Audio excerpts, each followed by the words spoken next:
पूरे देश का ध्यान आपके माध्यम से उत्तराखंड के पिछले दिनों घटित हो रही घटनाओं के ऊपर लाना चाहता हूं। 21 सितंबर 2025 को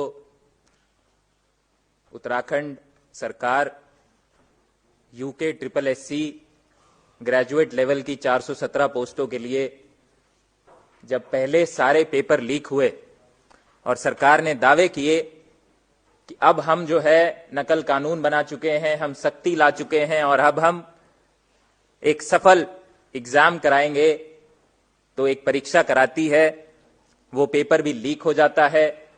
प्रदेश के सारे युवा सड़कों पर उतरकर आंदोलन करते हैं। अनंतः 29 सितंबर को मुख्यमंत्री को परीक्षा कैंसिल करनी पड़ती है और जांच को सीबीआई को सौंपना पड़ता है। अक्टूबर के अंत में सीबीआई केस को लेती है। वर्तमान में केस सीबीआई कोर्ट में जारी है। 9 दिसंबर 2025 को त्रिपुरा का एक छात्र एंजल चकमा, जो अपने भाई माइकल के साथ में कुछ सामान खरीदने के लिए घर के पास में जाता है, कुछ आपराधिक तत्व उसके ऊपर रेशियल टिप्पणी करते हैं, उसको चिंकी, चाइनीज, चीनी कहते हैं और उनका विवाद होता है, उनका झगड़ा होता है। माइकल के सर पे धारदार एक हथियार से वार किया जाता है। एंजल चकमा की पीठ में और गर्दन पे चाकू से वार किया जाता है। 15 दिन वो अस्पताल में रहता है, अनंतः अपने प्राण त्याग देता है और आज 1 महीना होने के बाद भी उसको ये घटना घटित हुए 9 दिसंबर से आज 1 महीना होने के बावजूद उसका जो मुख्य अभियुक्त है, जिसका नाम है यज्ञराज अवस्थी, वो आज तक भी पकड़ा नहीं जा सका है। 22 दिसंबर को अंकिता भंडारी मामला, जो 3 साल पहले का एक मामला है और जिस मामले में राज्य सरकार ने पूरी तरह से वीआईपी को बचाने की कोशिश की है, इन्हीं के एक पूर्व विधायक की पत्नी के ऑडियो रिलीज के द्वारा वो मामला दोबारा से जो है जन चेतना में आ जाता है और तब से लेके कल रात तक 1000 से ज्यादा प्रदर्शन पूरे उत्तराखंड की सड़कों पे उत्तराखंड की जनता ने किए हैं और सीबीआई जांच की मांग की कि न्यायिक संरक्षण में हाई कोर्ट, सुप्रीम कोर्ट के जज की निगरानी में आप सीबीआई की जांच कीजिए।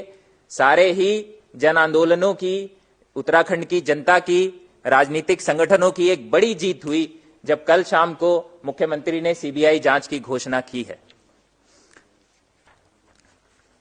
24 दिसंबर को एक गैंगस्टर विनय त्यागी को उत्तराखंड की पुलिस रुड़की जेल से लक्सर कोर्ट ले जाती है, जिसका दूरी मात्र 25 किलोमीटर है और उसके रास्ते में 2 बाइक सवार गोलियां चलाते हैं। गैंगस्टर विनय त्यागी के ऊपर गोली लगती है। 2 दिन वो एम्स ऋषिकेश में भर्ती रहता है। उसके बाद उसकी मृत्यु हो जाती है। उसकी बहन बाहर आके कहती है कि मेरे भाई को 750 करोड़ की लूट की जानकारी थी जो वो ईडी को देना चाहता था, इसलिए मेरे भाई को मार दिया गया।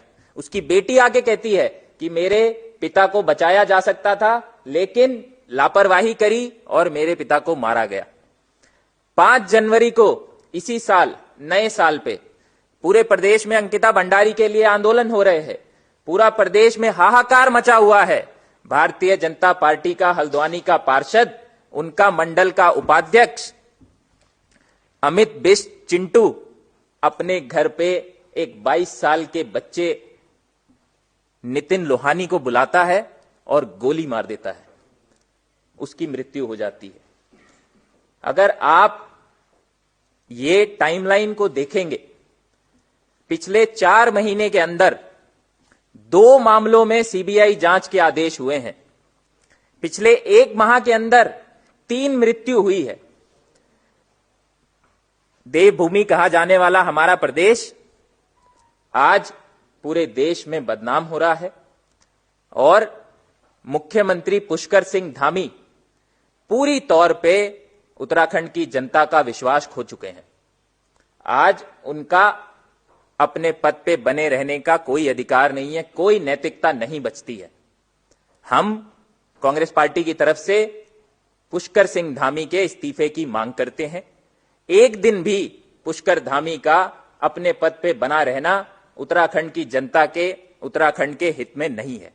कानून व्यवस्था पूरी तरह से चरमरा चुकी है। आप ये जो मैंने आपको घटनाएं बताई हैं, इससे अंदाजा लगा सकते हैं कि किसी तरह से कानून का भय राज्य के क्रिमिनल्स के मन में नहीं है और मुख्यमंत्री पूरी तरह से फेल है।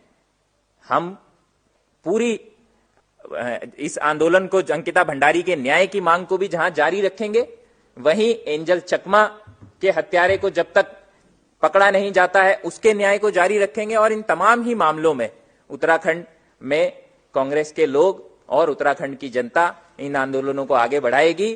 परंतु पुष्कर सिंह धामी अब अपने पद पे बने रहने के बिल्कुल भी लायक नहीं है। बहुत बहुत धन्यवाद।